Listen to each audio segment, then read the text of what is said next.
Jasmine Washington's champagne glass shattered on the floor of the first-class cabin as she stared at the flight attendant who had just addressed her as the help. The entire cabin fell silent. With trembling hands, she reached for her phone. "Get me the board. Now, I'm buying the whole airline." Before we dive into this incredible story, let me know where you're watching from in the comments. If you enjoy stories about people getting what they deserve, hit that like button and subscribe to catch more jaw-dropping tales of justice. Now, let's see how this shocking situation unfolded. Jasmine Washington adjusted her Armani suit jacket as she waited in the priority boarding line at Hartsfield-Jackson Atlanta International Airport. At 40 years old, the CEO of Washington Enterprises had built her reputation on making smart, strategic business decisions. Today's flight to New York was crucial. She needed to finalize the acquisition of a major logistics company that would expand her business empire even further. First-class passengers may now board, announced the gate agent, barely glancing at the travelers as they moved forward. Jasmine stepped up, presenting her boarding pass and ID. The gate agent scrutinized her documents longer than necessary, looking from the pass to her face several times. "This is a first-class ticket," the agent said, her tone implying a question. "Yes, it is," Jasmine replied evenly, maintaining her composure despite the obvious implication. After another moment of hesitation, the agent reluctantly scanned the boarding pass and returned it. "Enjoy your flight, Miss Washington." Jasmine had experienced this countless times, the subtle questioning of her presence in spaces typically dominated by white executives. As she made her way down the jetway, she straightened her shoulders, a habit formed over years of entering rooms where she was the only black woman. "Welcome aboard," greeted a flight attendant at the aircraft door, her smile dimming slightly as she took in Jasmine's appearance. "Your seat is to the right." Jasmine nodded, walking toward the first-class cabin. Finding seat 1 Ampere, she stored her designer briefcase in the overhead compartment and settled into the plush leather seat by the window. A white flight attendant with a name tag reading Melanie Parker approached her, practiced smile not quite reaching her eyes. "Can I see your boarding pass, please?" Jasmine had already tucked it into her bag but retrieved it without comment. This was the second time her presence in first class had been questioned in less than 10 minutes. Melanie studied the boarding pass thoroughly. "Thank you, Miss Washington. Can I get you anything before takeoff?" Before Jasmine could respond, a middle-aged white man in an off-the-rack suit took seat 1B beside her. "Good afternoon, sir." Melanie's demeanor instantly warmed. "Welcome aboard, Mr. Thompson. Would you care for a pre-departure beverage? Perhaps champagne or sparkling water?" "Scotch neat," he replied without looking up from his phone. "Right away, Sir," Melanie beamed, turning away without acknowledging Jasmine's presence again. Bradley Thompson finally looked up, noticing Jasmine. He seemed surprised to find her in the seat next to his. "First time in first class?" he asked, with a condescending smile. "No," Jasmine replied, simply taking out her tablet to review documents for her upcoming meeting. "Let me guess," Bradley continued, undeterred by her brevity. "Company upgrade, diversity program. Those are great initiatives. My company has one too." Jasmine took a deep breath, reminding herself that responding would only waste energy she needed for her meeting. "I fly first class regularly, Mr. Thompson." "Oh, sure," he nodded, unconvinced. "I'm Bradley Thompson, VP at Skyline Airways. Been in the airline business 20 years. Melanie returned with Bradley's scotch, placing it carefully on his armrest, along with a hot towel and mixed nuts. She turned to leave without offering Jasmine anything. "Excuse me," Jasmine called. "Could I get a glass of champagne and a hot towel as well?" Oh, Melanie seemed flustered. "Of course. I'll be right back with that."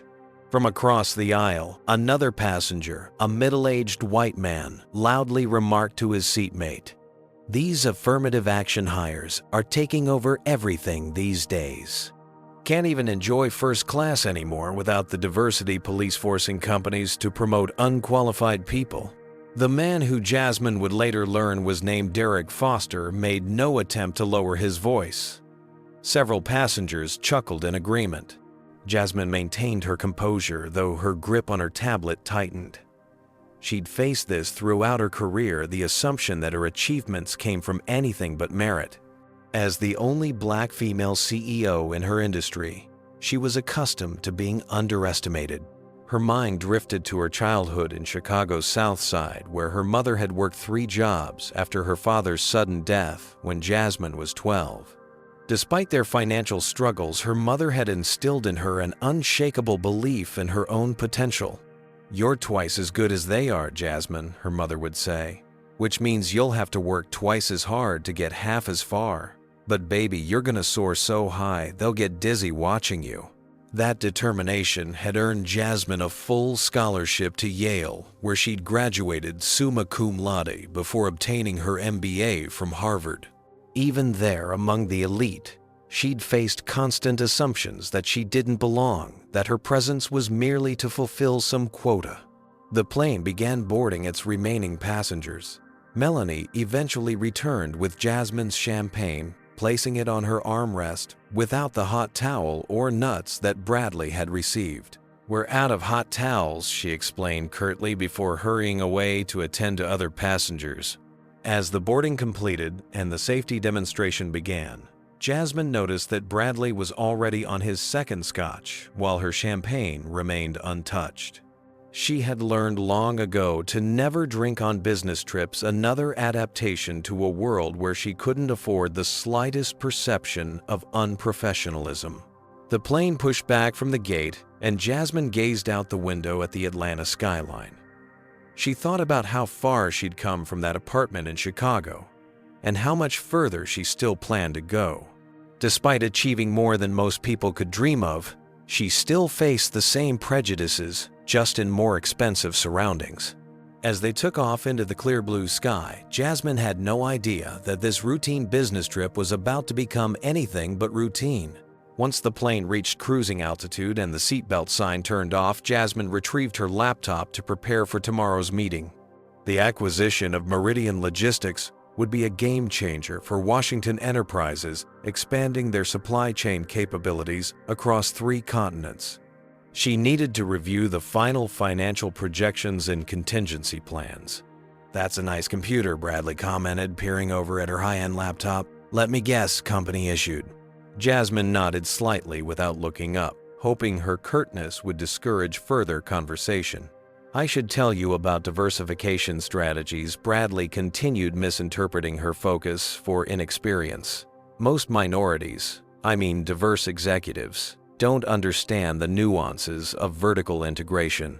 He launched into an explanation of basic business principles that Jasmine had mastered in her first year of business school. She continued typing, trying to tune him out. "It's really quite complex, but I'm happy to mentor someone like you," he offered magnanimously.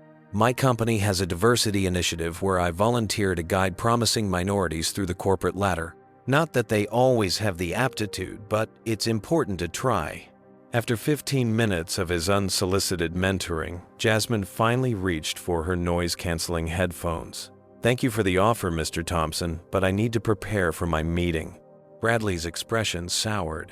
When Melanie passed by a moment later, he flagged her down. "Melanie, my seatmate here is being rather rude. I was just trying to help her understand business basics." Melanie looked at Jasmine with disapproval. "Miss Washington, we encourage our passengers to be courteous to one another. First class is meant to be a pleasant experience for everyone." "I'm trying to work," Jasmine explained calmly. "I have an important meeting tomorrow." "Well, perhaps you could be a bit more appreciative when a seasoned executive offers advice," Melanie suggested with a tight smile. "Can I get you anything, Mr. Thompson? Another scotch, perhaps?" "That would be perfect, Melanie. You always take such good care of me," Bradley replied, shooting a smug look at Jasmine. "And for you, Miss Washington," Melanie asked, as an afterthought. "Water, please," Jasmine requested, returning to her work. 20 minutes passed, and while Bradley received his 3rd scotch, Jasmine's water never arrived. She pressed the call button, which remained lit for nearly 10 minutes before Melanie finally responded. "Yes," she asked, clearly annoyed by the interruption. "I ordered water some time ago," Jasmine reminded her. "Right, we've been very busy." "I'll bring that right out," Melanie replied. When lunch service began, Bradley was served first a steaming plate of grilled salmon with seasonal vegetables. When Jasmine finally received her meal 15 minutes later, the chicken was cold and the sauce had congealed. "Sorry about that," Melanie said insincerely. "These things happen." As Jasmine tried to eat her unappetizing meal, the plane hit a patch of turbulence. Her water glass tipped over, spilling across her lap and onto her designer suit. Melanie rushed over with napkins for Bradley, whose drink had merely sloshed, while barely acknowledging Jasmine's more significant spill. "These things happen," she repeated, tossing a single cocktail napkin toward Jasmine before moving on. Jasmine dabbed at the water stain on her $2,000 suit, acutely aware of the whispers and stares from nearby passengers. Some people just aren't used to the finer things, she overheard Melanie telling another flight attendant in the galley. These people don't know how to behave in first class. The cabin lights dimmed briefly as the captain made an announcement. "Ladies and gentlemen, this is Captain Richard Sullivan. We're experiencing some light turbulence, but we should be through it shortly. We want to thank all of our valued passengers for choosing Atlas Airlines today." A few minutes later, Captain Sullivan emerged from the cockpit for a brief walk through the cabin. He stopped beside Bradley's seat with a warm smile. "Brad Thompson, good to see you again. How's everything at Skyline? Still giving us a run for our money," he chuckled, engaging in friendly banter. "Richard, you old dog. Things are great. Hey, have you met Bradley?" gestured vaguely toward Jasmine without actually introducing her. Captain Sullivan glanced at Jasmine with embarrassed acknowledgement before returning his attention to Bradley. "We should grab a drink next time you're in Atlanta. The usual club." "Absolutely," Bradley agreed. Captain Sullivan returned to the cockpit without having said a single word to Jasmine. The contrast in treatment couldn't have been more stark. Bradley was treated like a valued friend, while she might as well have been invisible. As the flight continued, Jasmine tried to focus on her work, but the accumulation of slights and indignities made concentration difficult. Every interaction seemed designed to remind her that despite her achievements, despite her first-class ticket, despite her position as a CEO, many people would always see her skin color first and her credentials second, if at all. 3 hours into the flight, Jasmine needed to use the restroom. She gathered her phone and stood up, making her way toward the first-class lavatory at the front of the cabin. A small occupied sign illuminated the door, so she waited patiently in the small alcove between the lavatory and the cockpit. After several minutes, Melanie approached her. "The first-class lavatory is out of order," she said, though Jasmine had just seen another passenger exit it moments before. "You'll need to use the facilities in economy." "I just saw someone use this one," Jasmine pointed out. Melanie's smile tightened. "It's just been reported as malfunctioning. I'm sorry for the inconvenience." Rather than create a scene, Jasmine made her way back through the cabin toward economy class. She noticed Bradley using the supposedly out-of-order first-class lavatory as soon as she turned away. The walk to economy felt like a journey through different social strata. As she passed through the premium economy section, then into the main cabin, the seats grew narrower, the legroom more restricted. By the time she reached the economy lavatories, there was a line of 4 people waiting. "Excuse me," a young mother with a crying toddler said, recognizing Jasmine's first-class attire. "Aren't you in first class? You have your own bathroom up front?" "Apparently, it's out of order," Jasmine explained with a small smile. The woman looked confused. "That's weird. My husband just used it when he took our son up there 10 minutes ago." After waiting nearly 15 minutes, Jasmine finally used the cramped economy bathroom. As she washed her hands, she caught her reflection in the mirror. The confident, powerful CEO, momentarily replaced by a woman who, despite her success, still had to navigate spaces where her belonging was constantly questioned. On her way back to first class, she was stopped by a male flight attendant she hadn't seen before. His name tag read Kyle Brooks. "Excuse me, miss," he said, blocking her path. "First-class passengers only beyond this point." "I am in first class," Jasmine replied calmly. "Seat 1 Ampere."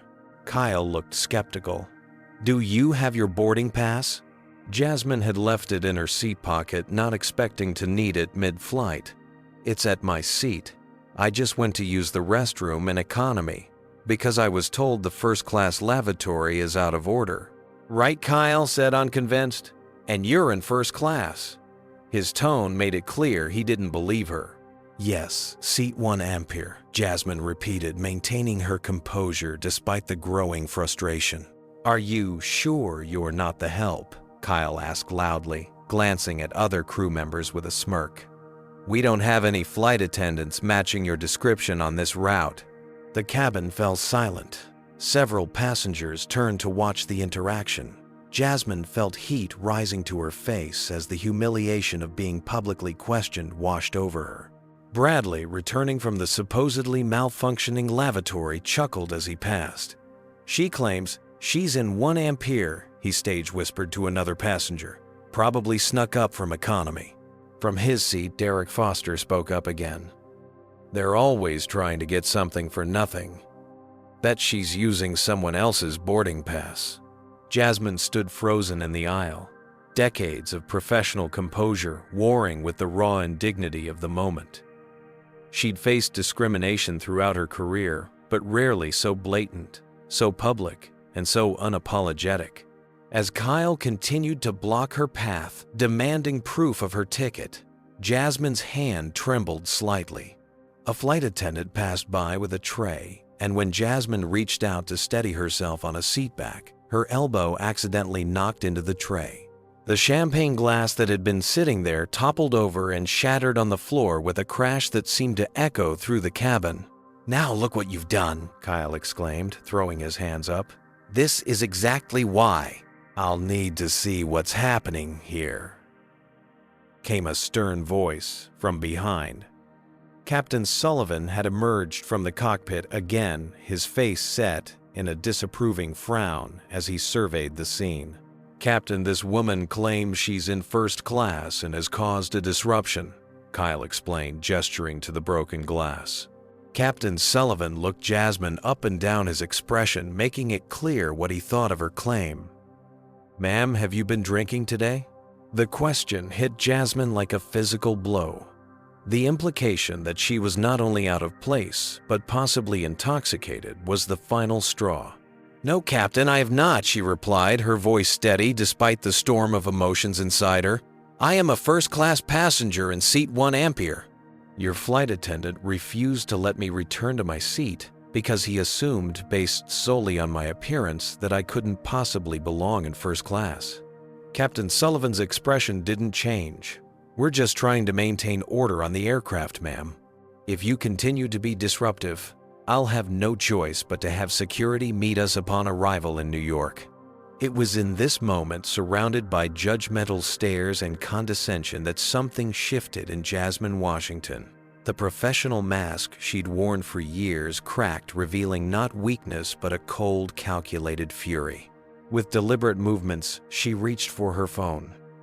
"I think you all have made a very serious mistake today," she said, her voice low but clear enough for those nearby to hear.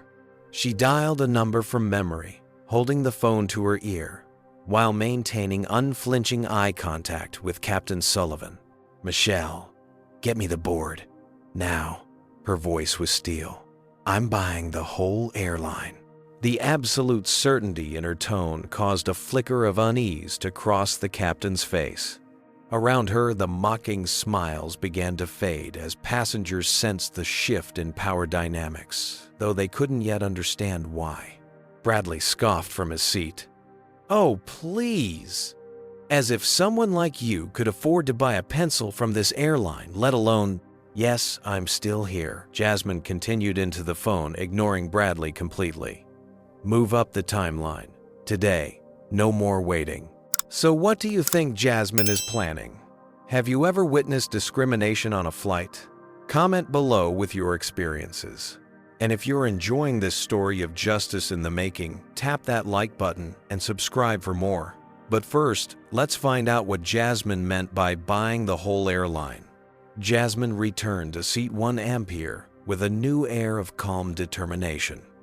The captain and flight attendants retreated, confused by her cryptic phone call, but unwilling to escalate the situation further. Bradley continued making snide remarks under his breath, but Jasmine barely registered them now. Her focus had shifted entirely. 2 weeks earlier, in the sleek boardroom of Washington Enterprises headquarters in Chicago, Jasmine had led a meeting that few people knew about. Present were only her most trusted executives and advisors, all bound by strict confidentiality agreements.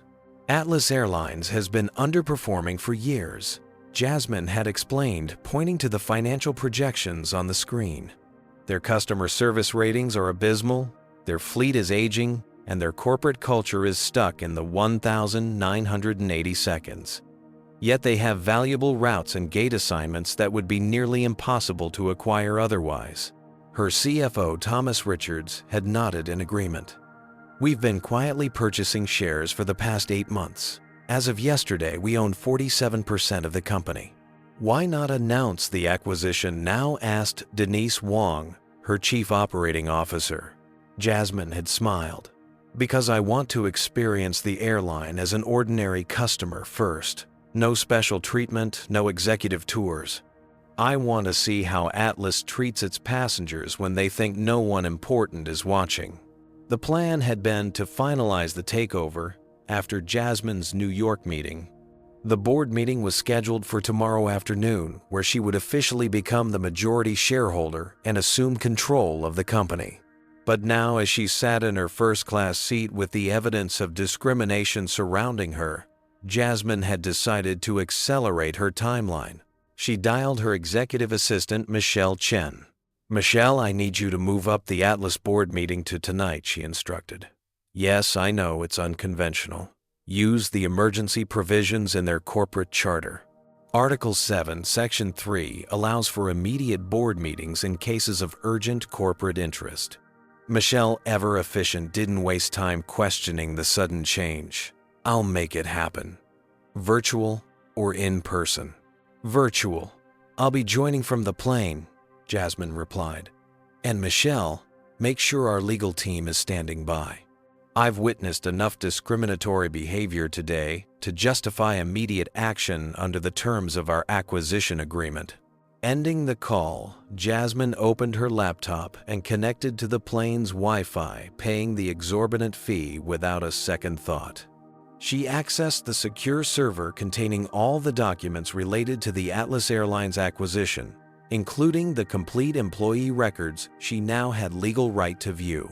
Within minutes, she received a calendar invitation for an emergency board meeting of Atlas Airlines, scheduled for 7:00 p.m. Eastern Time, just an hour from now. One by one, confused responses from board members trickled in, accepting the sudden meeting but questioning its purpose. At precisely 7:00 p.m., Jasmine clicked the link to join the video conference. The faces of 12 board members appeared on her screen, along with Atlas's current CEO, Walter Bennett, a 60-year-old white man with a reputation for running the company like a private club. "What is the meaning of this?" Walter demanded, his face reddening when he saw Jasmine. "Who authorized this meeting? And why is Miss Washington attending?" The lead counsel for Washington Enterprises appeared in another window. "Good evening, gentlemen. As you're aware, Washington Enterprises has been acquiring significant shares in Atlas Airlines over the past year. As of 4:30 this afternoon, Miss Washington's final purchase was processed, giving her controlling interest in the company." The board members' faces registered shock, confusion, and in some cases, dawning horror. "This is preposterous," Walter sputtered. "There was no notification, no warning. All legally filed with the SEC, the lawyer continued smoothly. The paperwork is in order. Ms. Washington is now the majority shareholder of Atlas Airlines, effective immediately. Jasmine spoke for the first time, her voice calm but authoritative. Gentlemen, I had planned to assume control more gradually, but circumstances have changed. I am currently a passenger on Atlas Flight 1157 from Atlanta to New York, where I have personally experienced and witnessed discriminatory treatment that violates not only company policy, but federal aviation regulations. She proceeded to detail the events of the flight, the repeated questioning of her presence in first class, the disparate service, the lavatory incident, and finally being publicly accused of stealing someone else's seat and being fanned. Intoxicated. This is not an isolated incident. She continued pulling up the employee records she'd accessed. Flight attendant Melanie Parker has 7 complaints about discriminatory treatment in her file, all dismissed without investigation. Captain Richard Sullivan has a similar pattern, along with several safety violations that were overlooked. The board members shifted uncomfortably. My first act as majority shareholder is to implement immediate changes to Atlas Airlines' customer service protocols and anti-discrimination policies, Jasmine declared. I am also calling for the resignation of CEO Walter Bennett, effective immediately, for fostering a corporate culture that allows such behavior to go unchecked. Walter's face contorted with rage. You can't do this. This is some kind of hostile takeover. No, Mr. Bennett, Jasmine replied coolly. This is accountability. As the reality of the situation sank in the atmosphere, the virtual meeting shifted. Board members who moments ago had been dismissive were now deferential, recognizing the new power dynamics. Ms. Washington said one board member who had previously ignored her, "We had no idea these issues existed within our airline. We fully support your efforts to address them." Jasmine's expression remained unchanged. Really? Because these problems have been documented for years in customer complaints, employee reports, and even social media. The information was available to anyone who cared to look. She shared her screen, showing a comprehensive plan she had prepared for transforming Atlas Airlines' corporate culture. This is just the beginning. Atlas will become an industry leader in both service excellence and inclusive practices, or it will be dismantled and sold for parts. The choice is yours, gentlemen. The stunned silence that followed told her everything she needed to know. The board that had allowed discrimination to flourish would either adapt to her vision or be replaced. As the meeting continued, Jasmine was acutely aware of her surroundings on the plane. The flight attendants had noticed her focused work and intense conversation, though they couldn't hear the details. Melanie had made a half-hearted attempt to approach her. "Miss Washington, I wanted to apologize for any misunderstandings earlier," she had said, her smile strained. Jasmine had acknowledged her with professional courtesy, but made detailed notes of the interaction in her document titled Personnel Changes Phase 1. Now, as the board meeting concluded with the shocked directors agreeing to her demands, Jasmine felt a grim satisfaction. The airline that had treated her as less than human would now answer to her. Have you ever witnessed someone being discriminated against and wished you could do something about it? Comment 1 if you believe Jasmine was right to take immediate control of the airline after experiencing discrimination firsthand. Hit the like button if you're enjoying watching justice unfold in real time, and subscribe to see more stories of people standing up against injustice. What would you do if you were in Jasmine's position? Let me know in the comments below. Now let's see what plans Jasmine has in store for this airline. With still 2 hours remaining before their scheduled landing at JFK, Jasmine's fingers flew across her keyboard. The emergency board meeting had confirmed her as the controlling shareholder of Atlas Airlines, and she wasn't wasting a single minute. Her first email went directly to Walter Bennett's corporate account, with the entire executive team copied.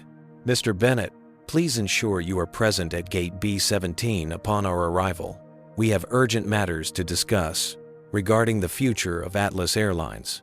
Bring your chief of human resources and legal counsel." She knew Walter would be fuming, but powerless to refuse. The board had made it clear Jasmine Washington was now in charge. Her next task was to thoroughly document every discriminatory incident she'd experienced during the flight. She created a detailed timeline noting names, times, and specific actions, all organized into a formal report. What many people didn't know about Jasmine was that before becoming a CEO, she had practiced law for 5 years, specializing in corporate compliance and discrimination cases. Her legal background made her especially dangerous to those who had mistreated her today. Using her new access to the Atlas Airlines employee database, Jasmine began researching the crew members who had discriminated against her. She wasn't surprised by what she found. Captain Richard Sullivan had been with Atlas for 22 years. His personnel file contained multiple passenger complaints about rude or dismissive behavior, particularly toward women and minorities. All had been marked resolved, with no disciplinary action. More concerning were the 3 safety violations in the past 5 years, all quietly handled with minimal consequences due to his connections with upper management and his friendship with Walter Bennett, his former college roommate. Melanie Parker had similar issues in her 10-year employment history. 8 formal complaints from passengers about discriminatory treatment, all dismissed as misunderstandings. Her performance reviews consistently praised her ability to maintain the exclusive atmosphere of first class, a phrase that Jasmine now understood as coded language for keeping out those deemed unworthy. Kyle Brooks was newer, only 2 years with the airline, but already had 3 complaints. In each case, he had been defended by senior flight attendants, including Melanie, who had taken him under her wing. Jasmine also discovered something interesting about Bradley Thompson. He wasn't just any executive from a competing airline. He was Skyline Airways' Vice President of Competitive Intelligence. His job literally involved gathering information about rival airlines, which explained his frequent first-class flights on Atlas and the preferential treatment he received from crew members who knew his position. Jasmine wondered how many corporate secrets had been exchanged during those friendly drinks with Captain Sullivan that he'd mentioned. At minimum, it represented a serious conflict of interest. At worst, it could constitute corporate espionage. As she compiled this information, Jasmine drafted a comprehensive plan for anti-bias training across Atlas Airlines' entire workforce. The program would be mandatory for all employees, from baggage handlers to executives. She outlined a zero-tolerance policy for discriminatory behavior with clear consequences and transparent reporting procedures. She also created a new company policy regarding equal treatment of all passengers, regardless of race, gender, appearance, or any other characteristic. The policy was straightforward. Every passenger who purchases a ticket on Atlas Airlines is entitled to the full service experience of their chosen class, delivered with respect and courtesy. Any employee found to provide disparate treatment based on protected characteristics will face immediate disciplinary action up to and including termination. Jasmine's attention to detail was meticulous. By the time she finished documenting and planning, she had created a roadmap for transforming Atlas Airlines from a company with a discriminatory culture to an industry leader in inclusion and respect. While she worked, the flight experienced another bout of turbulence. Captain Sullivan's voice came over the intercom. "Ladies and gentlemen, we're experiencing some minor chop." But Jasmine, who had flown millions of miles in her business career, recognized that this wasn't minor turbulence. She accessed the weather report through her corporate weather service subscription, confirming her suspicions. They were flying through a significant weather system that had been forecasted well in advance. A competent flight crew would have requested a different routing or altitude to avoid it. She sent a message to Atlas Airlines Operations Center using her new authority to request information about Sullivan's flight record. The response was illuminating.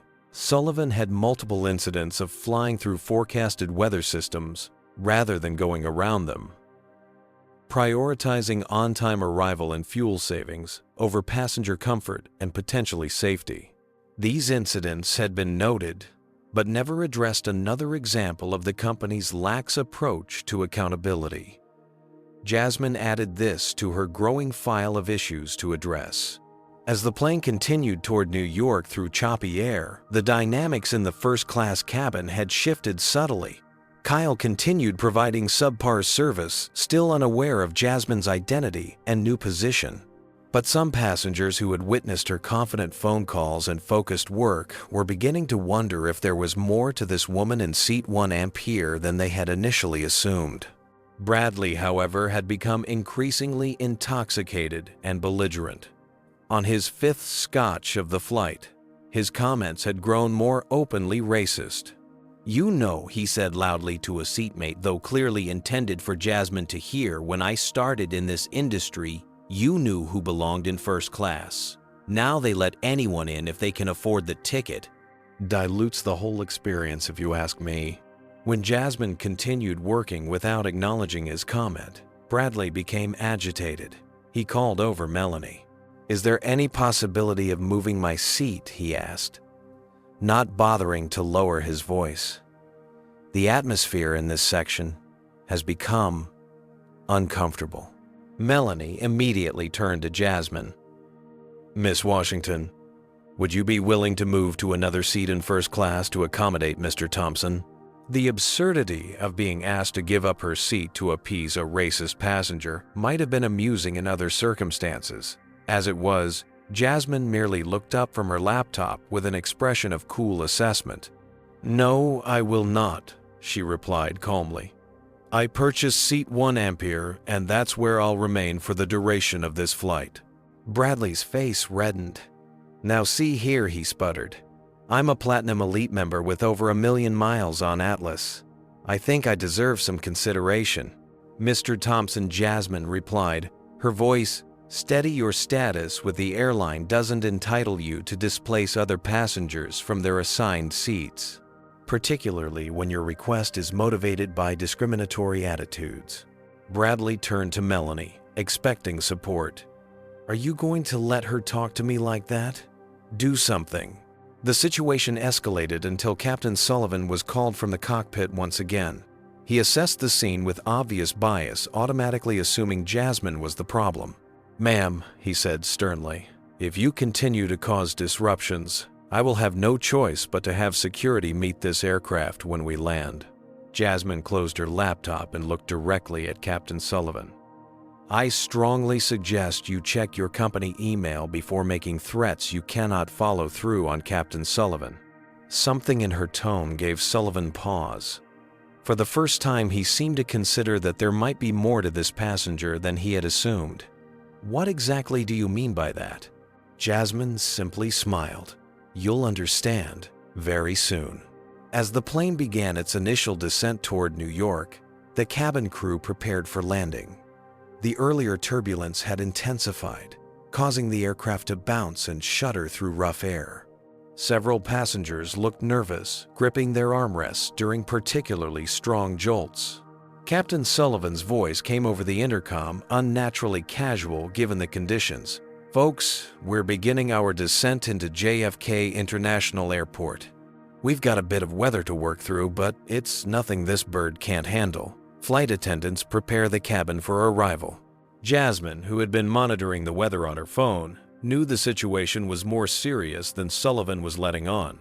A significant storm system had developed over the New York metropolitan area with wind shear reported by other aircraft. Most airlines were diverting to Philadelphia or Boston, but Atlas Flight 1157 continued toward JFK. She accessed the Atlas Airlines operations system through her new executive credentials, reviewing the communications between the flight and dispatch. The company had advised Sullivan of the deteriorating conditions and offered him the option to divert, but he had declined, citing his experience and familiarity with JFK approaches. Jasmine messaged Atlas's director of flight operations directly. "Please provide Captain Sullivan's complete flight record, including all safety incidents and passenger complaints. Priority urgent." The response came quickly with a detailed file attached. What she read confirmed her suspicions.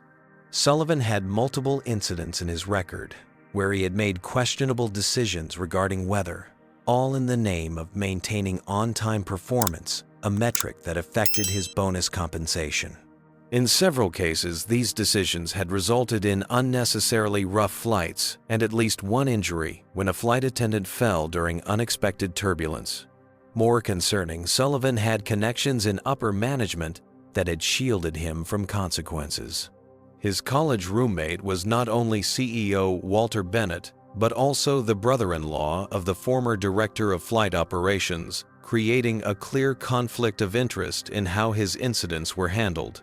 As Jasmine reviewed this information, Kyle approached her seat with the barely concealed contempt that had characterized his service throughout the flight. Electronic devices need to be stowed for landing. He instructed, his tone suggesting he expected resistance.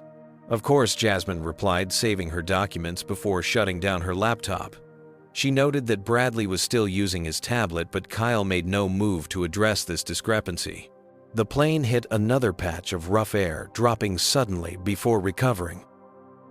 A few passengers gasped, and someone in the back let out a frightened cry.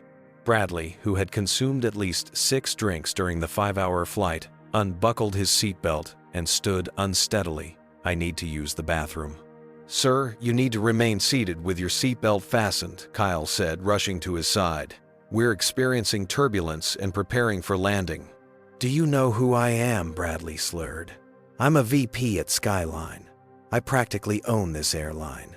He turned to glare at Jasmine. Unlike some people who don't belong here, Jasmine remained silent, watching as the drunk executive continued making a scene. The irony wasn't lost on her. The man who had questioned her presence in first class was now the one disrupting the cabin. "Sir, please sit down," Kyle insisted, now genuinely concerned about safety. "Not until she moves," Bradley pointed at Jasmine. "I don't want to sit next to her kind." The open racism silenced the cabin. Even passengers who had previously ignored or tacitly supported the discriminatory treatment looked uncomfortable. "Mr. Thompson," Kyle said, lowering his voice, "please return to your seat. We can discuss other arrangements once we're safely on the ground." "Move her," Bradley demanded, his voice rising. "She doesn't belong here." Melanie hurried over from the galley. "Bradley," she said, using his first name with inappropriate familiarity, "let's get you seated. I promise we'll sort this out once we land." "Is there a problem?" Jasmine asked, calmly, looking directly at Melanie. "No problem at all, Miss Washington," Melanie replied nervously. "Mr. Thompson is just a bit uncomfortable with the seating arrangement." "And you're considering moving me to accommodate his racial discomfort?" Jasmine clarified, her voice level, but with an edge that made Melanie flinch. "I didn't say that." Melanie backpedaled. "We're just trying to keep everyone happy." "Everyone?" Jasmine raised an eyebrow. "Or just the white male executive who's clearly intoxicated and creating a safety hazard during a turbulent approach?" The plane dropped again, more violently this time. Bradley lost his balance, falling back into his seat. The captain's voice came over the intercom, tension now evident. "Flight attendants, take your seats immediately. We're experiencing severe turbulence on approach." Melanie and Kyle rushed to their jump seats as the plane bucked through rough air. Jasmine calmly fastened her seatbelt, noting that Bradley was struggling with his carter, his coordination impaired by alcohol. Without a word, she reached over and secured his seatbelt for him. He was too startled and perhaps too frightened by the increasingly rough flight to protest. The turbulence worsened as they descended through the storm. Rain lashed the windows and lightning flashed outside, illuminating the darkened cabin in brief, stark bursts. The plane shuddered and bucked, dropping suddenly before being caught by another air current. Captain Sullivan's voice came over the intercom again. "Ladies and gentlemen, we're experiencing some significant weather on approach. I've turned on the fasten seatbelt sign. Everyone must remain seated with seatbelts securely fastened." Crew, secure the cabin and yourselves immediately." Jasmine checked her phone one last time before stowing it, noting that most other flights had indeed diverted away from JFK due to the dangerous conditions. Sullivan's decision to continue the approach was questionable at best and reckless at worst. The plane emerged from the clouds on final approach, the runway lights barely visible through sheets of rain. Despite the dangerous conditions, Sullivan managed to execute a firm but safe landing, the tires squealing on the wet runway as the aircraft decelerated rapidly.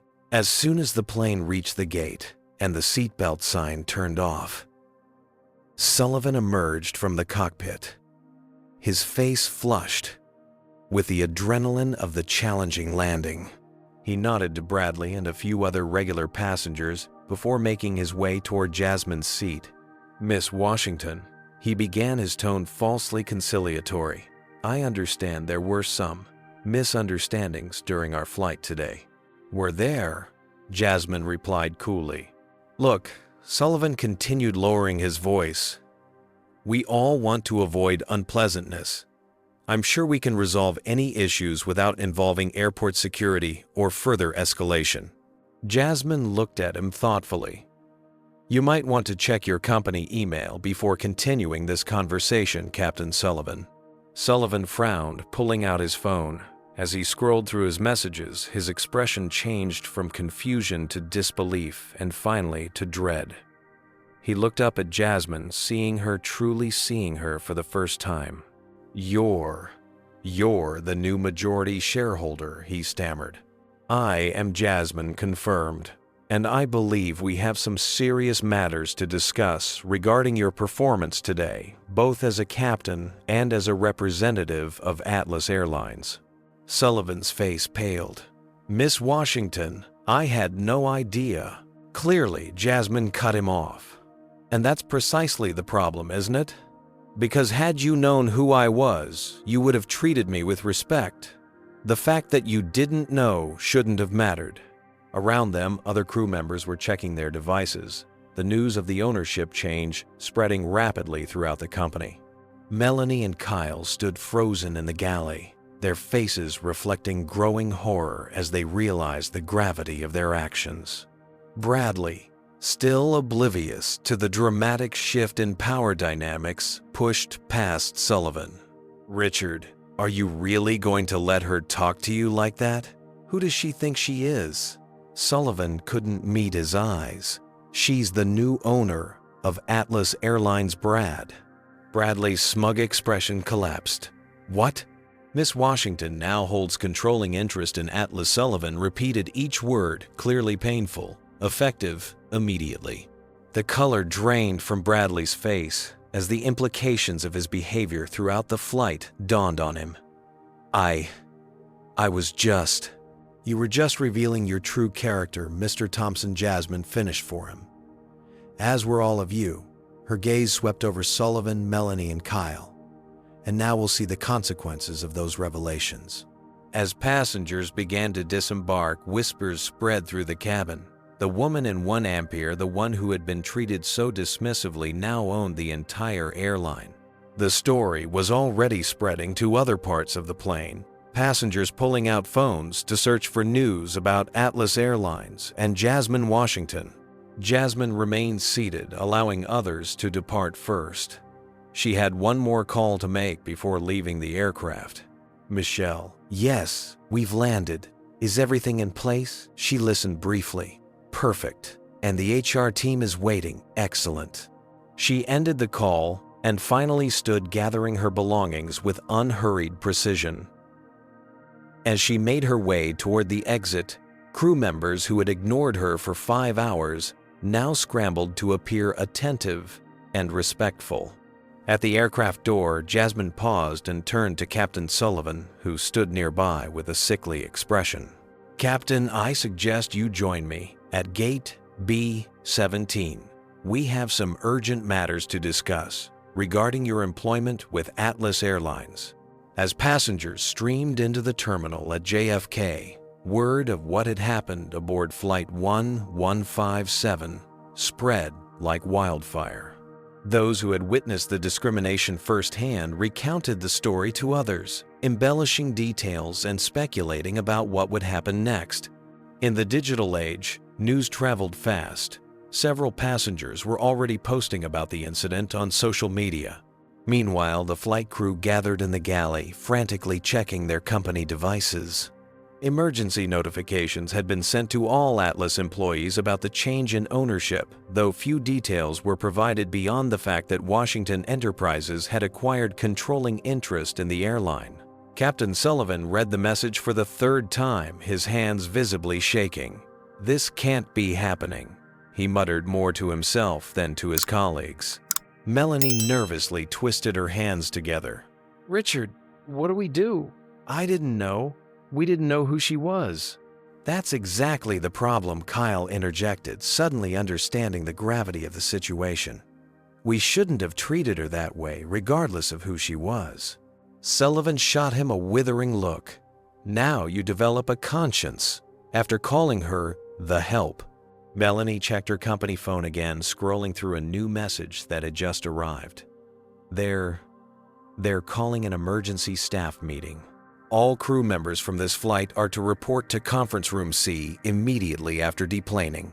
"This is just a misunderstanding," Sullivan insisted, trying to convince himself as much as the others. "I'm friends with Walter. He'll smooth this over." Kyle looked skeptical. "I don't think the CEO can override the owner, Richard." As the reality of their situation sank, and the crew members fell silent, each contemplating the consequences of their actions.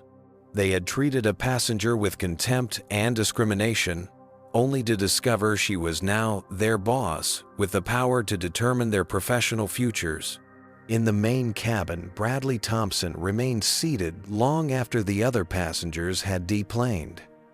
His face was ashen, his earlier bravado completely evaporated. As a VP at a competing airline who had been openly discriminatory toward the new owner of Atlas, he understood better than most how precarious his position had become. When he finally rose to leave, Bradley found Jasmine waiting for him at the aircraft door. "Mr. Thompson," she said coolly, "a moment of your time, please." He swallowed hard. "Miss Washington, I want to apologize for any misunderstandings during our flight. I had no idea that I was wealthy and powerful." Jasmine finished for him. "Yes, that's becoming quite clear. Your behavior changes dramatically based on what you perceive someone's status to be. That's not an admirable quality in anyone, let alone an executive." Bradley shifted uncomfortably. "I never meant to." "Yes, you did," Jasmine interrupted. "Every word, every action was precisely what you meant. You believed there would be no consequences because you assumed I had no power to hold you accountable. That was your mistake." She gestured to two men in suits who had appeared in the jetway behind her. "These gentlemen are from my security team. They'll escort you to a private meeting room where representatives from my legal department are waiting to discuss your conduct today, as well as the potentially illegal sharing of corporate intelligence between you and Captain Sullivan." Bradley's face drained of what little color remained. That's ridiculous. We were just friends catching up." "We'll see what your employers at Skyline Airways think about that explanation," Jasmine replied. "I've already spoken with their CEO, who was quite disturbed to learn about your behavior today. It seems they have strict policies about how executives represent the company while traveling." As Bradley was led away, Jasmine proceeded into the terminal. The regular hustle and bustle of JFK surrounded her, but there was an unusual concentration of activity at Gate B-17. A group of nervous-looking executives in suits stood clustered together, including Walter Bennett, whose face was fixed in an expression of barely contained panic. Beside them stood Michelle Chen, Jasmine's executive assistant, along with Marcus Johnson, her trusted COO, and several members of Washington Enterprises' legal team. Their calm professional demeanor contrasted sharply with the anxiety radiating from the Atlas executives. As Jasmine approached, Walter stepped forward, attempting a smile that came across as more of a grimace. "Miss Washington, welcome to New York." I understand there's been some confusion. There's no confusion, Mr. Bennett, Jasmine cut him off. What happened on that flight was crystal clear, as was your company's long-standing culture of tolerating discriminatory behavior. Walter flushed. I assure you, Atlas Airlines has strict policies against discrimination. If there was an incident, it was an isolated. Stop, Jasmine held up her hand.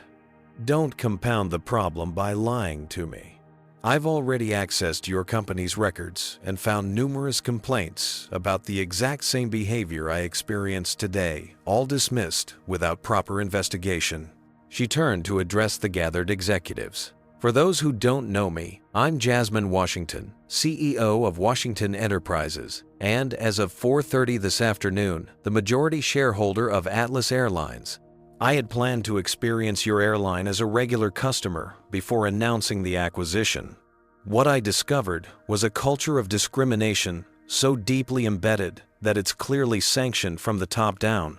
The executives exchanged nervous glances as Jasmine continued. I witnessed firsthand how Atlas treats passengers who don't fit your preconceived notions of who belongs in first class. I experienced discriminatory service, harassment, and public humiliation from multiple staff members, culminating in being accused of theft and intoxication by your captain. Walter attempted to interject, but Jasmine silenced him with a look. Even more concerning, I discovered safety violations that were overlooked, customer complaints that were ignored, and a pattern of preferential treatment for certain passengers that potentially constitutes corporate espionage. She gestured to her legal team.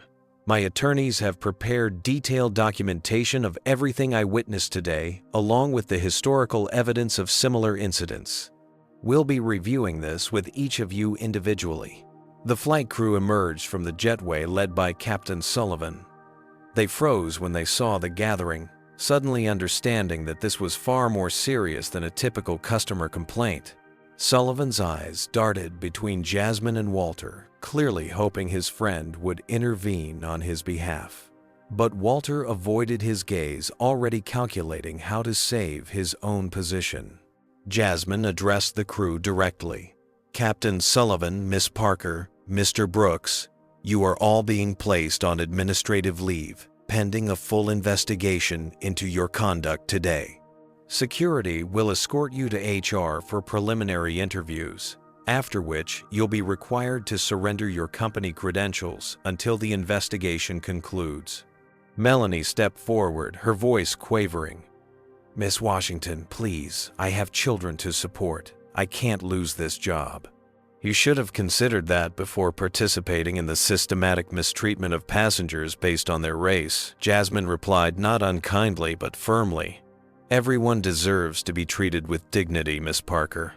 That's not a privilege reserved for those who look a certain way or hold certain positions. As security personnel led the crew members away, Jasmine turned her attention back to the executives. Now shall we discuss the future of Atlas Airlines? The group moved to a private conference room where Jasmine presented evidence of the systematic discrimination within the company. She pulled up records showing dozens of similar complaints, all dismissed or minimized by management. This isn't just morally wrong, she explained, her voice steady and authoritative. It's legally indefensible and commercially suicidal. In today's world, companies cannot afford to alienate entire demographics of potential customers through discriminatory practices. She displayed a comprehensive transformation plan on the room's large screen, one she had prepared weeks ago but refined during the flight, based on her personal experience. Atlas will undergo a complete restructuring, beginning with leadership, she announced. Mr. Bennett, I'm offering you a choice. You can implement these changes under close supervision, or you can tender your resignation, effective immediately. Walter, seeing the writing on the wall, opted for the latter. I'll resign, he said stiffly, but I expect my full severance package, as outlined in my contract. Jasmine's lawyer stepped forward. Actually, Mr. Bennett, the morality clause in your contract may affect that package given the evidence we've uncovered. We'll be reviewing that in detail. As Walter absorbed this blow, Jasmine turned to the remaining executives. I'm appointing Marcus Johnson as interim CEO to oversee this transition. Those of you who embrace our new vision of inclusive excellence are welcome to remain with the company. Those who cannot adapt should follow Mr. Bennett's example and resign. She glanced at her watch. I have another meeting to attend, but Mr. Johnson will continue this discussion and begin implementing our immediate action items. I expect a progress report by tomorrow morning. As Jasmine prepared to leave, one of the Atlas board members who had flown in for the emergency meeting approached her. Miss Washington, he said quietly, I just wanted to say, what happened to you on that flight was inexcusable. I'm truly sorry. Jasmine studied him for a moment. Thank you for the sentiment, but I'm more interested in actions than apologies. Will you support the changes we're implementing? Absolutely, he nodded. It's long overdue. Then we have a foundation to build on, Jasmine replied. She gathered her belongings and headed for the door, pausing briefly to look back at the room of executives still trying to process the seismic shift that had occurred in their company. One last thing, she added. Atlas Airlines will be issuing a public statement tomorrow, acknowledging the incident on today's flight and outlining our commitment to transforming our corporate culture.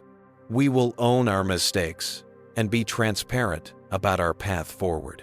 With that, Jasmine exited the room, leaving behind a group of executives with the dawning realization that the era of discrimination being tolerated at Atlas Airlines had come to an abrupt and decisive end.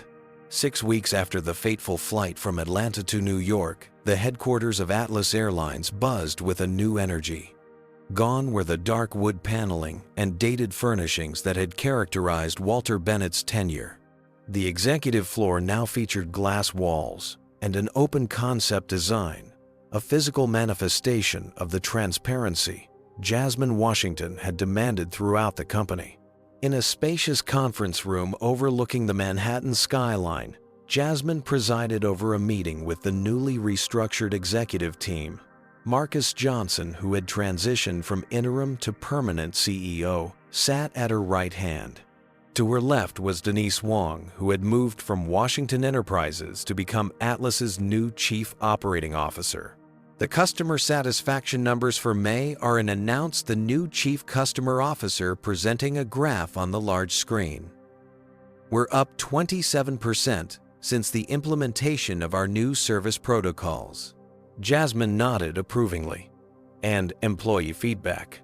Overwhelmingly positive, replied the head of human resources, a new hire with extensive experience in corporate culture transformation.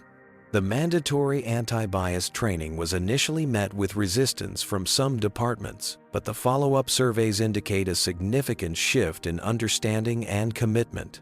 What about the incidents report? Jasmine asked, referring to the new system for tracking and addressing discriminatory behavior.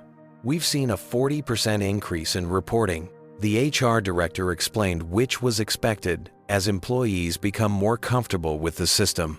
But the repeat incident rate has dropped by 63%, suggesting the training is having its intended effect.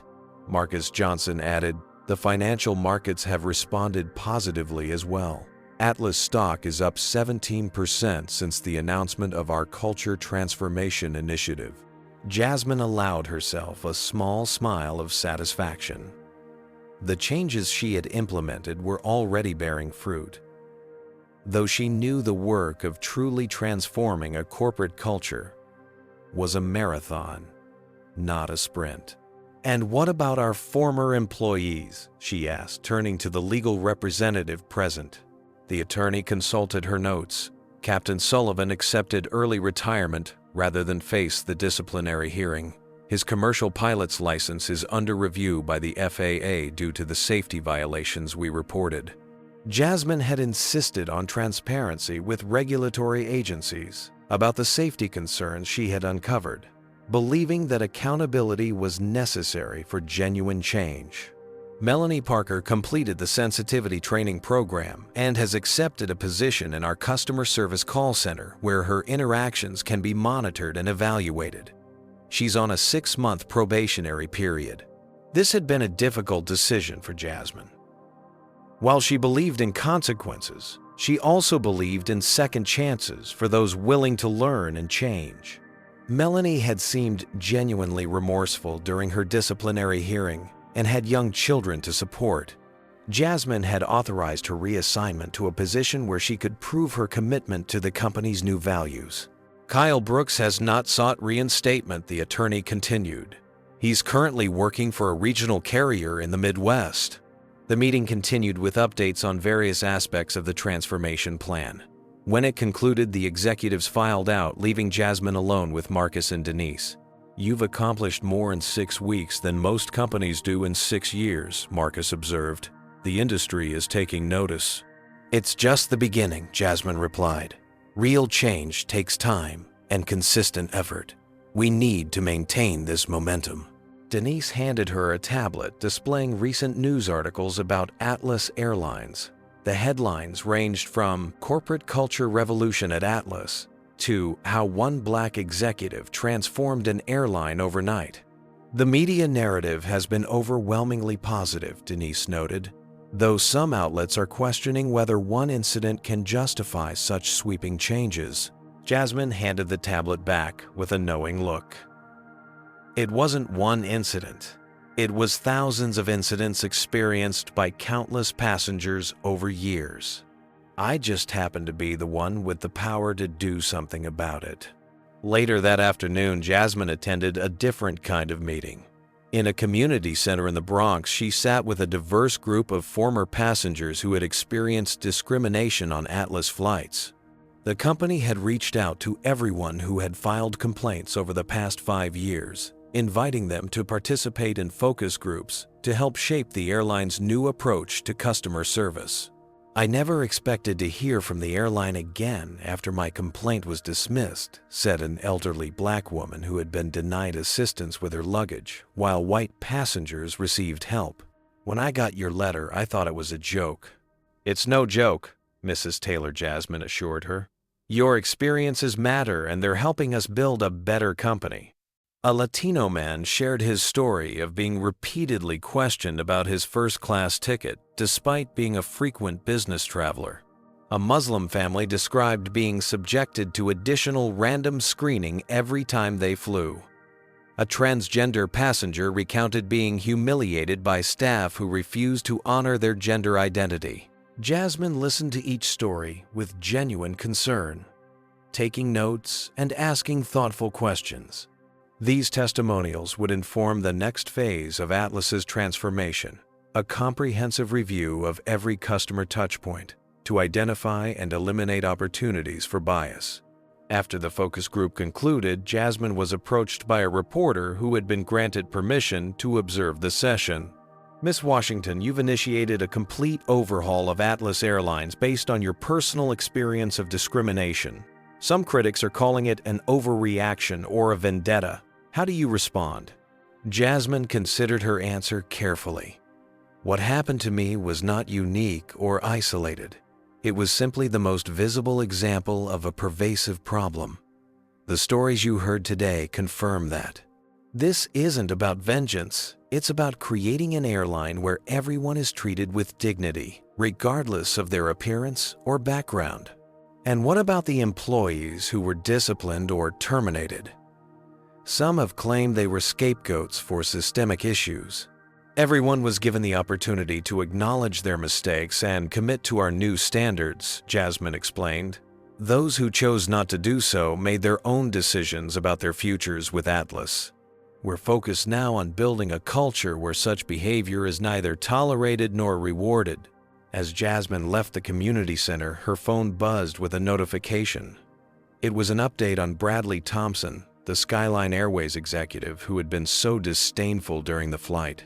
Following their meeting at JFK, Jasmine's legal team had presented evidence of Bradley's inappropriate behavior to Skyline's CEO, along with concerns about potential corporate espionage based on his relationship with Captain Sullivan. After an internal investigation, Skyline had terminated Bradley's employment for violations of their code of conduct and ethics policies.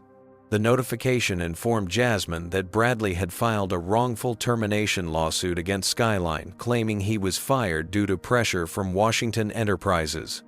Skyline's legal department had responded by releasing the video deposition from their internal investigation in which Bradley had admitted to making racist comments and discussing sensitive company information with Sullivan.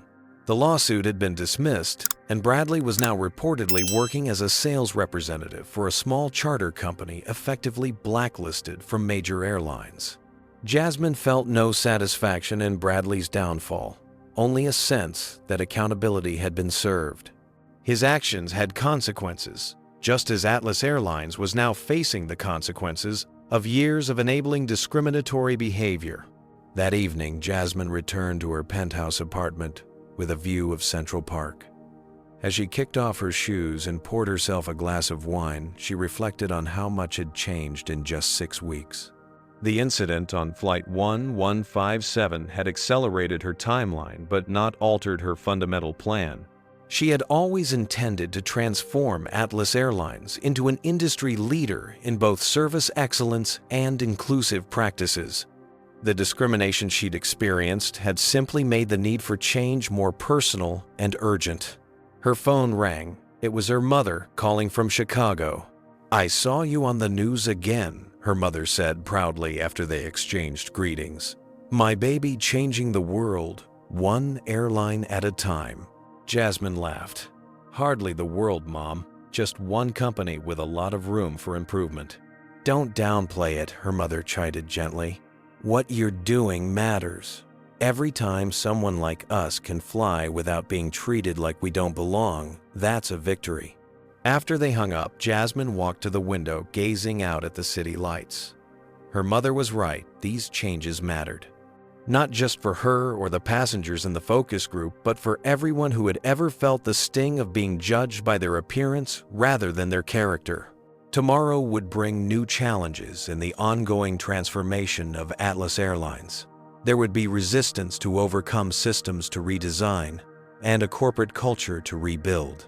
But tonight, Jasmine allowed herself to savor the progress already made and to imagine the possibilities that lay ahead. 1 year after Jasmine Washington's fateful flight from Atlanta to New York, Atlas Airlines hosted a press conference at its newly redesigned headquarters. The company had undergone a complete metamorphosis, emerging as an unexpected industry leader in both customer satisfaction and workplace culture. The sleek auditorium was filled with journalists, industry analysts, and employees as Jasmine took the stage alongside Marcus Johnson, the CEO who had successfully implemented her vision. 1 year ago today, Jasmine began boarded an Atlas Airlines flight as an ordinary passenger and experienced discrimination that was unfortunately all too common for many travelers. Today, I'm proud to announce that Atlas has achieved the highest customer satisfaction scores in its history with a 92% approval rating across all demographic groups. Applause filled the room as Marcus stepped forward to present the detailed metrics. This transformation wasn't just about addressing isolated incidents, he explained. It required reimagining our entire approach to customer service, employee training, and corporate accountability. The presentation highlighted the company's achievements over the past year, a comprehensive anti-bias training program completed by all 22,000 employees, a new customer feedback system that specifically tracked equitable treatment, and a transparent disciplinary process that held staff at all levels accountable for discriminatory behavior. The financial results speak for themselves. Marcus continued displaying a graph showing Atlas's stock performance over the past year, a steady upward trajectory that had outperformed the industry average by 23%. When we treat all customers with dignity and respect, everyone benefits, passengers, employees, and shareholders alike. As the press conference continued, the cameras occasionally panned to the audience, capturing the reactions of various stakeholders. In the front row sat some familiar faces from Flight 1157 now, in very different circumstances. Bradley Thompson watched the proceedings from a small apartment in Phoenix, where he had relocated after failing to secure employment with any major airline. The video of his deposition had gone viral, effectively ending his career in the industry he had once dominated. He had recently taken a position teaching aviation management at a community college, a humbling change from his former executive status, but one that allowed him to support himself while reflecting on the choices that had led to his pleas. Downfall: Captain Richard Sullivan had taken early retirement rather than adapt to Atlas's new culture. He now worked as a flight instructor at a small regional school, teaching technical skills while deliberately avoiding any mentorship role. The FAA investigation into his safety violations had resulted in restrictions on his commercial license, limiting the types of aircraft he could operate. The experience had been humbling, forcing him to confront the preferential treatment that had shielded him from consequences throughout his career. Melanie Parker sat in the audience wearing an Atlas Airlines uniform, though not the one she had worn a year ago.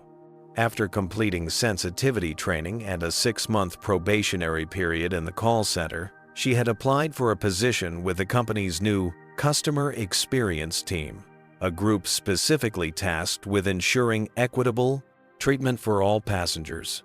To everyone's surprise, including her own, she had excelled in the role, bringing valuable perspective on how unconscious bias could affect service delivery. Her transformation had been featured in the company newsletter as an example of personal growth and second chances. The most unexpected attendee was Kyle Brooks. After leaving Atlas, he had struggled to find comparable employment, eventually taking a customer service job outside the airline industry. The experience of being on the other side of the service interaction had been eye-opening, helping him recognize patterns in his own behavior. 6 months ago, he had reached out to Jasmine directly with a sincere apology and a request for a second chance. After careful consideration, she had approved his rehiring on a probationary basis. Today, he worked in Atlas's training department, sharing his personal journey as a cautionary tale for new employees. As the formal presentation concluded, Jasmine unveiled Atlas's newest initiative, a scholarship program for underprivileged youth interested in aviation careers. The first recipient, a young black woman from Chicago's South Side, the same neighborhood where Jasmine had grown up, was invited to the stage to be recognized. Tiana Johnson represents the future of aviation, Jasmine announced. A future where talent and determination matter more than appearance or background. Atlas Airlines is committed to creating pathways for students like Tiana to succeed in this industry. The press conference transitioned to a Q&A session with journalists eager to understand the details of Atlas's transformation. Ms. Washington asked a reporter from the Wall Street Journal, "Many companies implement diversity initiatives that fade away over time. How have you ensured that these changes will be permanent?" By tying them directly to our business model, Jasmine replied confidently, "This isn't a separate diversity program. It's integrated into every aspect of our operations, from hiring practices to performance metrics to compensation structures. Treating all customers with respect isn't just the right thing to do. It's proven to be profitable." Another journalist inquired about resistance to the changes. Surely not everyone within the company embraced this new direction. How did you handle opposition? Marcus fielded this question. "We were transparent about our expectations. Those who couldn't or wouldn't adapt had choices to make about their future with Atlas. But the majority of our employees embraced the opportunity to be part of something better. They've become our most passionate advocates." After the press conference, Jasmine boarded an Atlas flight for her return to Chicago, where she would visit her mother. Unlike a year ago, she made no effort to travel incognito. Her face was now well known throughout the company. "Welcome aboard," Miss Washington greeted the flight attendant at the door with the same warm professionalism shown to every passenger. It's an honor to have you flying with us today." Jasmine took her seat in 1 Ampere, the same seat assignment she'd had on that transformative flight a year ago. The symbolism wasn't lost on her or the crew, many of whom had specifically requested to work this flight to demonstrate how much had changed. As the plane prepared for takeoff, Jasmine observed the interactions around her. The diverse passengers in first class received equally attentive service. In the row behind her, an elderly black couple was treated with the same deference as the white executives across the aisle. A Muslim family with young children was offered assistance with their bags without hesitation. These small interactions represented the real success of Atlas's transformation. Not the press conferences or the improved stock price, but the everyday dignity afforded to every passenger, regardless of their appearance. The captain's voice came over the intercom, a woman part of Atlas's initiative to increase diversity in the cockpit. "Ladies and gentlemen, welcome aboard Atlas Airlines Flight 1157 from New York to Chicago. We're honored to have our majority shareholder, Jasmine Washington, on board with us today." A spontaneous round of applause broke out among passengers who recognized the significance of the moment. As the plane taxied toward the runway, Jasmine gazed out the window at the expansive operations of the airline she now controlled. Her mind drifted back to her mother's words, spoken to her repeatedly throughout her childhood. "They'll never see you coming until you own the sky they fly in." How prophetic those words had proven to be. What had begun as a routine business acquisition accelerated by a personal experience of discrimination had transformed not just one company, but potentially an entire industry. Other airlines were already implementing similar initiatives, recognizing the competitive advantage Atlas had gained through its inclusive approach. The plane lifted off smoothly, climbing into clear blue skies. Below, the Manhattan skyline receded, giving way to a broader perspective of the landscape. Similarly, what had started as one woman's response to mistreatment had expanded into something much larger, a blueprint for corporate transformation that prioritized dignity and respect alongside profitability. In the years since that fateful flight, Washington Enterprises had continued its strategic growth, acquiring interests in other transportation companies. Jasmine's vision extended beyond airlines to railroads, shipping lines, and ground transportation services. Each acquisition followed the same pattern: experience the service as an ordinary customer, identify opportunities for improvement, and implement changes that benefited all stakeholders. As Atlas Flight 1157 reached cruising altitude, Jasmine opened her laptop to review plans for her next acquisition. On the screen was a confidential prospectus for a major cruise line known for its exclusive atmosphere and, according to customer reviews, occasional issues with discriminatory treatment. Jasmine smiled to herself. Perhaps it was time to book a vacation. What would you do if you were in Jasmine's position? Would you have handled the situation differently? Let me know in the comments below. If you enjoyed this story of justice and transformation, please hit the like button. Subscribe to our Timon channel for more inspiring content, and share this video with someone who needs to hear it. Thanks. Jasmine Washington's story teaches us that true change often requires both power and purpose. While discrimination affects countless individuals daily, most lack the resources to create systemic change. Jasmine used her unique position not for revenge, but transformation, turning a personal slight into institutional reform. The lesson isn't that we must all become CEOs to fight discrimination, but rather that we should leverage whatever influence we have to create positive change in our spheres. The story also illustrates how bias operates regardless of status. Even in first class wearing designer clothes, Jasmine faced assumptions based solely on her race. This reveals the insidious nature of prejudice. It ignores achievements, credentials, and character. Perhaps most importantly, the narrative demonstrates the business case for inclusion. Atlas Airlines became more profitable by treating all customers with dignity. When companies view equity not as charity but as strategic advantage, transformation becomes sustainable.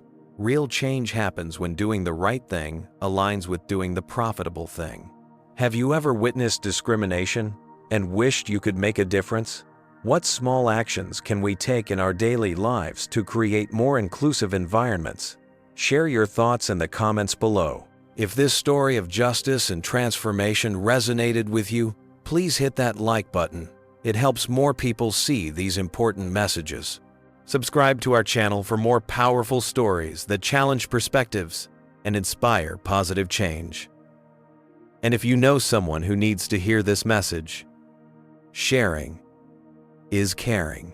Thank you for joining us today. Remember, you don't need to own an airline to make a difference. Sometimes standing firm in your worth and speaking truth to power is where transformation begins.